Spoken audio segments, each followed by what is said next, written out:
quoting some portion of that decision of the Supreme Court is not once again cannot be applied in the case of General Wilkins Villanueva.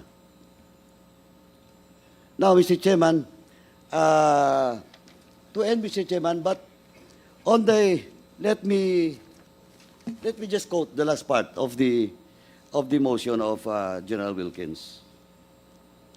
Now, on page 14, paragraph 20, ito lang po, the movant regrets the misunderstanding may have arisen due to the long hours of hearing and the numerous topics discussed during the Quadcom hearing, and undertakes to continuously and voluntarily participate in the proceedings.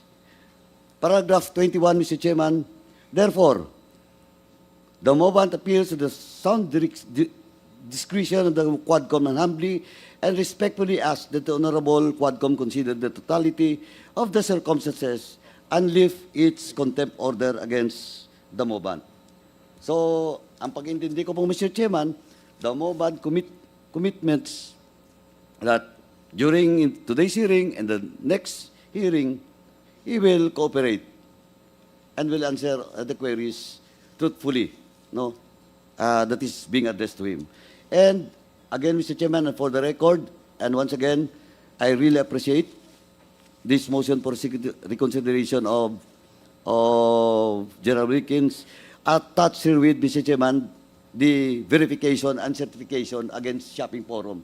Unlike in the case of Colonel Grijaldo and some other guest resource person that was cited in contempt, instead of filing a motion for reconsideration in this committee and the House, they filed it in the Supreme Court for the refutes.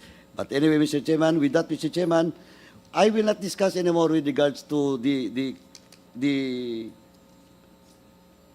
statement on paragraph 20 because we have to validate it because General Wilkins, you have quoted some, ito pa nga yung mga kinote mo dito na conversation in this hearing, ano ba to? Saan na to galing? Yung transcript.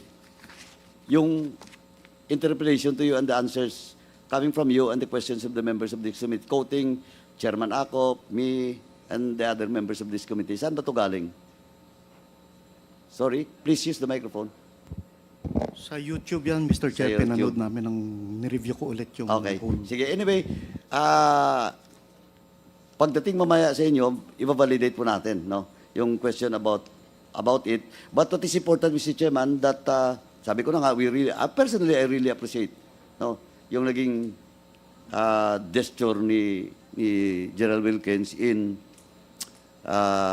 filing this motion for consideration, at the same time presenting to this committee, and of course to the SAA. He is present during his detention, Mr. Chairman. So with that, Mr. Chairman, since we have a quorum, and I already asked some members kanina, with that, Mr. Chairman, I respectfully move that to lift the motion that we have cited in contempt for Mr. Wilkins Villanueva. So, Mr. Chairman. Okay, there is a motion to lift the contempt order imposed on General Wilkins Villanueva by this committee, duly seconded.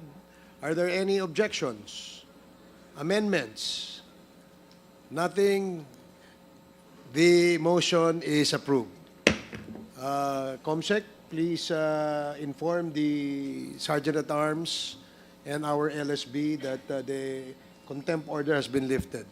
So we will now proceed with the interpellation of the members to our resource persons. The first on the list, in this list, is Congresswoman Jinky Luistro. You are recognized. Thank you, Mr. Chair. With the permission of the Chair, Mark Taguba.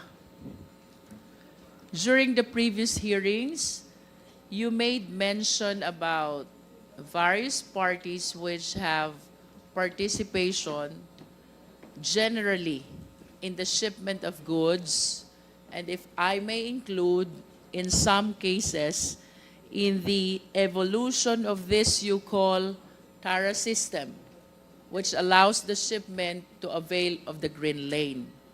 Some of the parties which you mentioned includes the shipper, the consignee, the custom broker, and even a command center. Do you confirm this? Yes, Your Honor. Mr. Chair, I wish to manifest that the alleged TARA system, which allows the shipment to be exempted from examination, both with respect to the documents and with respect to the physical examination, enable the proliferation not only of misdeclaration, but even of non-declaration. Mr. Chair, it is clear that with misdeclaration and non-declaration, the Philippine government is losing huge amount of revenue. And worse, Mr. Chair, during the interpellation, not only of Mr. Taguba, but even of Mr. Guban, the members ask, since when this TARA system and this green lane have been happening? I recall that they responded with, since time immemorial. I cannot help but imagine how much losses the government has incurred already because of this TARA system, which has been happening in the Bureau of Customs, as they say, since time immemorial.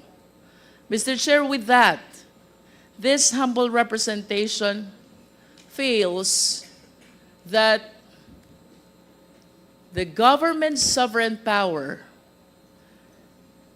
is violated not only because of the losses it incurred, but even because of the laws which were violated. By analogy, Mr. Chair, this is synonymous to double jeopardy.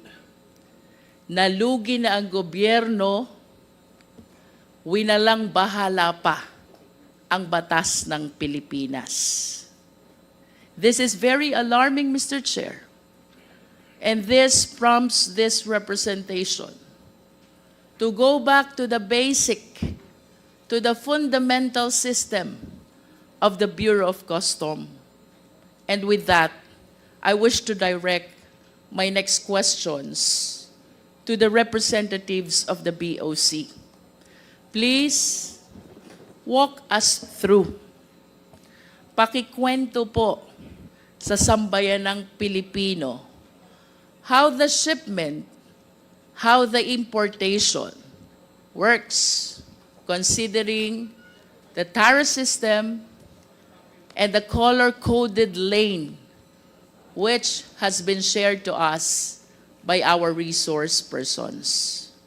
Mr. Chair, may I ask our former commissioner, Commissioner Faeldon,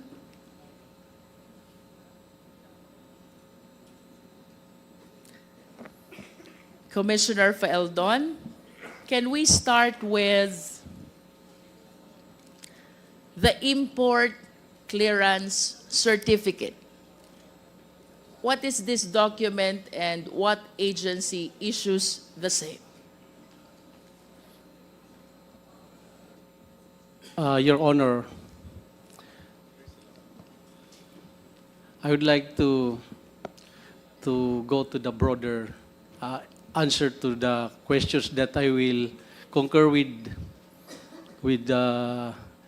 Taguba and that there is TARA since immemorial. I think, Mr. Chair, with all due respect to Commissioner Faeldon, but this representation wished to examine the system which is happening in the Bureau of Customs step by step as to how the shipment process goes without